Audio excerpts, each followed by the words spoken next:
আসসালামু আলাইকুম রহমতুল্লাহি ওয়া বারাকাতুহু। সম্মানিত ইমানদার দিনদার মুত্তাকি পরেজগার ভাইরা, আশা করব আপনারা সকলে ভালো আছেন। আল্লাহর রহমতে আমিও ভালো আছি।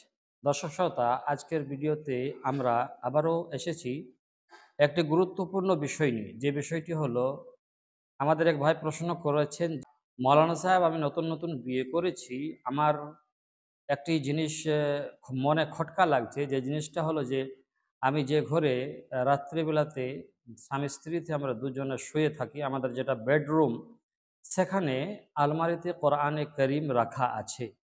আমার মনে প্রশ্ন জাগলো যে এ, রুমের মধ্যে যেখানে সহবাস করি বা যেখানে স্ত্রী সঙ্গ মেলামেশা করি, বৈবাহিক জীবনের যে একটি মূল বিষয় রয়েছে, যেটা হলো শারীরিক সম্পর্ক। এই যে শারীরিক সম্পর্ক যে রুমের মধ্যে করি, সেই রুমের মধ্যে আমার বাড়িতে কোরআনে করিম আলমারিতে রাখা থাকে, সেটা মাঝে মধ্যে তেলাওয়াত করা হয়। তো মনে এখন প্রশ্ন জাগছে বা খটকা লাগছে যে, কোরআনে করিমের মতন পবিত্র জিনিস রুমের মধ্যে রাখা অবস্থায় আমরা স্বামী স্ত্রী মিলন করতে পারবো কি না। দর্শক শ্রোতা, এর উত্তর দেওয়ার আগে সর্বপ্রথমে আমরা দু একটি কথা আজকের ভিডিওতে বলতে চাই। সে কথা হলো যে, আল্লাহ তাবারাক ওয়া তাআলা আমাদেরকে যে জীবন ব্যবস্থা সম্পূর্ণভাবে একটি দিয়েছেন, সেটি হলো কোরআনে করিম এবং আহাদিসে মুবারাকা।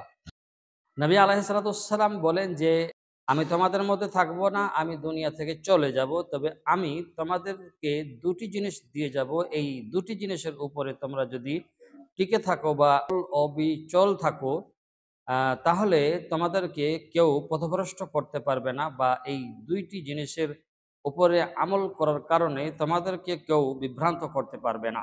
সাহাবা ইকরাম রাদিয়াল্লাহু তাআলা আনহু জিজ্ঞাসা করলেন, ইয়া রাসূলুল্লাহ, ইয়া হাবিব আল্লাহ সাল্লাল্লাহু আলাইহি ওয়াসাল্লাম, ওই দুইটি জিনিস কি?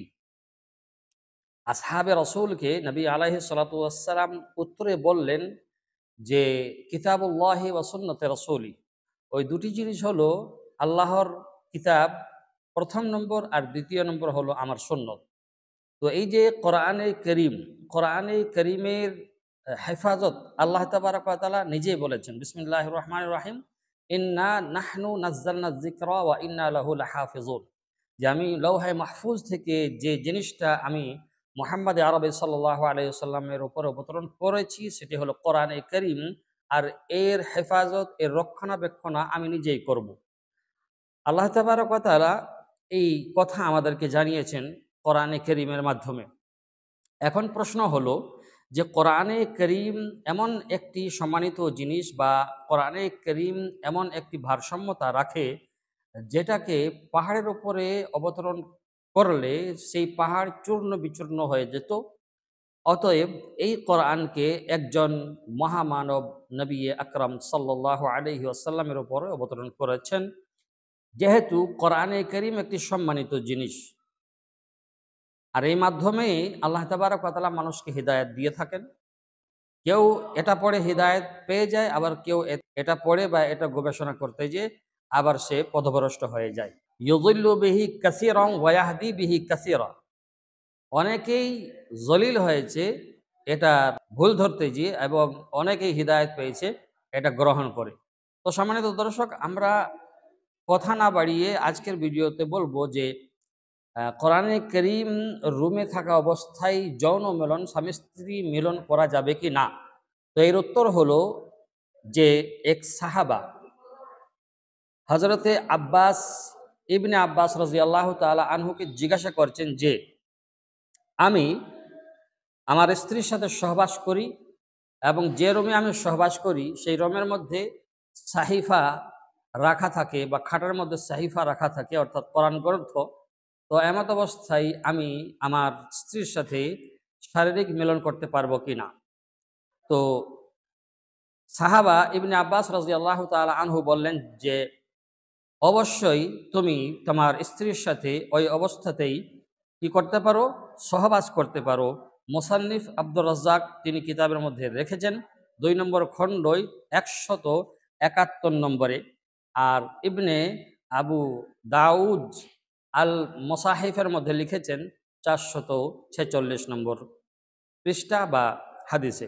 তো আমরা জানতে পারলাম আজকের ভিডিওর মধ্যে যে কোরআনে কারীম রুমের মধ্যে যদি থাকে তাহলে থাকা অবস্থায় স্বামী স্ত্রী সঙ্গম করা যাবে। তবে আমার একটি ব্যক্তিগত মত হলো যে আপনারা কোরআনে কারীমকে যখন রুমের মধ্যে রাখবেন সেটাকে জুজদানে ঢুকিয়ে রাখবেন। কোরআনে কারীমের কাভার পাওয়া যায়, রাখার কাভার, যেটা যাতে করে সেটা ভালো থাকে, হেফাজতে থাকে, সেটাতে ময়লা আবর্জনা না লাগে। তার জন্য আপনারা সেটাকে ভালোভাবে রাখবেন, ঢাকা দিয়ে রাখবেন। ইনশা আল্লাহ তাআলা এটার হেফাজত করার নেকিও পাওয়া যাবে এবং কোরআনে কারীম রুমের মধ্যে থাকা অবস্থায় আপনি আপনার জীবন সঙ্গিনীর সাথে মেলামেশাও করতে পারবেন, কোনো অসুবিধা নাই। দর্শক শ্রোতা, আশা করব বুঝতে পেরেছেন। ভালো থাকবেন। আসসালামু আলাইকুম ওয়া রাহমাতুল্লাহি ওয়া বারাকাতুহু।